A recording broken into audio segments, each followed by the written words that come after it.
speak to another Conservative MP. We are doing well this afternoon, aren't we? Michael Fabricant is with us, the Lichfield MP. He says that he would back Boris Johnson if he chooses to run in the leadership election. Good afternoon, Mr Fabricant. Thank you very much for taking time to join us here on the BBC News channel. First of all, Liz Truss, you were pretty loyal to her, weren't you? You've tried to be supportive of her.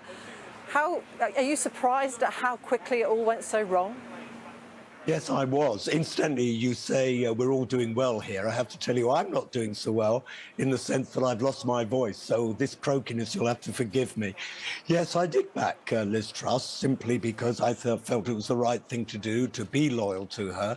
It all started going wrong, didn't it, with the mini budget, and it went from bad to worse. And I feel dreadfully sorry for her. She came in at a difficult time when world interest rates were rising. We have the war with Ukraine, and so on and so forth. And Germany is going into recession.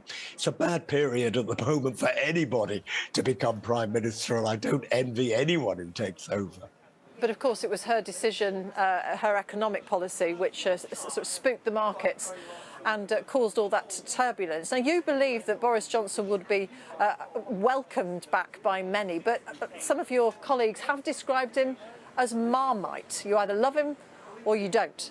Yes, so that's problematic, isn't it, when you're trying to bring about a unified party to bring about stability across the country? Yeah, in fact, I described him as Marmite, but I think those who always loved him love him even more. And those who loathe him even more. I'm afraid that's the nature of him because of his big personality. But at least he's got a personality, and at least he's got big ideas. And with those ideas, he was very successful. We did get out of Brexit. We were the first country to develop a vaccine program. And look at all the support the United Kingdom, and the United Kingdom alone for a long time, gave Ukraine. If it hadn't been for us, by the way, Putin would have been successful and been in Kiev in those first 3 days. Well, you mentioned Brexit, so that's my invitation to ask you about that. You say he got Brexit done. Northern Ireland will probably argue that no, the legacy is still being felt there. Stormont isn't functioning, and our trade figures are dismal. Surely your party can do better than a retread of a former Prime Minister who was only kicked out by his own MPs and mass resignations of ministers only a few weeks ago. The United Kingdom trade figures are dismal because countries we export to, and don't forget we have a free trade agreement which everyone said would be impossible and Boris achieved. The reason why they're dismal is because of recession in Europe. No, and that's the reason I have to stop why. you there. And that goes a lot of businesses tell us that they cannot trade in the way that they did with our closest trading bloc, the EU, because the regulations, the paperwork is just too difficult. It's I was a big exporter to the European Union. I was a big exporter to America. You just have to get the paperwork right. Yes, but that's the point, isn't it? Leaving the EU has meant the paperwork is enormous compared with what it was. It's not enormous, Martine. I've done it. You haven't. Take my word for it. But look, let's not get bogged down in that. Well, let's not get bogged down in Brexit. You brought the subject up, Mr Fabricant. Martine, get over it. We're out of the European Union. We move on. He did get Brexit done. So tell us what you think he would do differently this time. How would he unite a party that is very divided and has become very divided during his time as Prime Minister?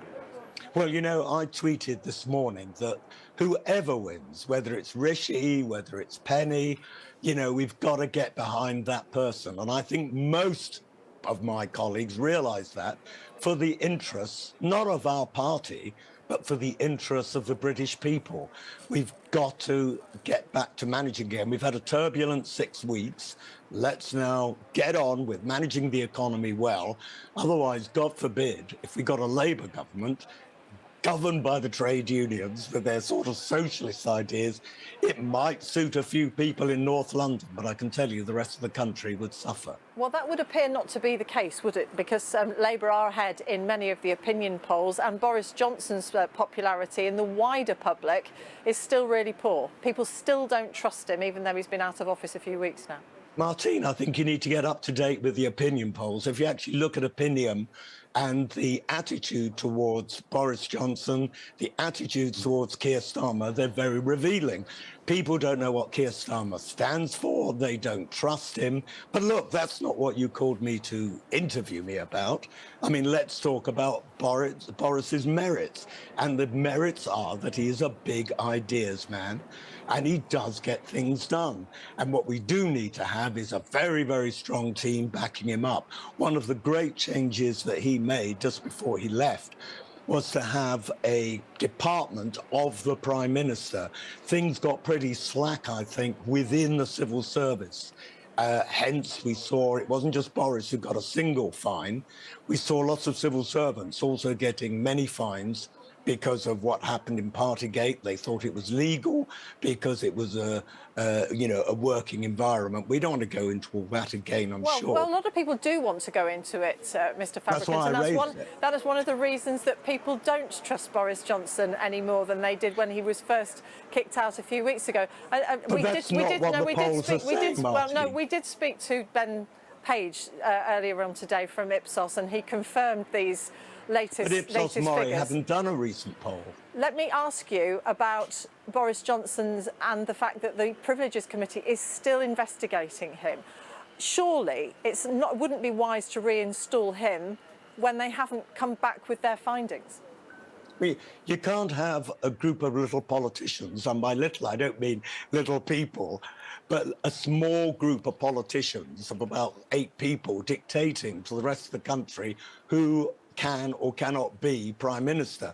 There's a huge amount of controversy about the Privileges Committee anyway, in that they've decided to abandon the principles of common law and say, you know what, we're allowed to say we don't have to prove intent, so we're not going to do that. We're going to have our own rules. So let's not get the Privileges Committee involved in deciding who the next Prime Minister should be.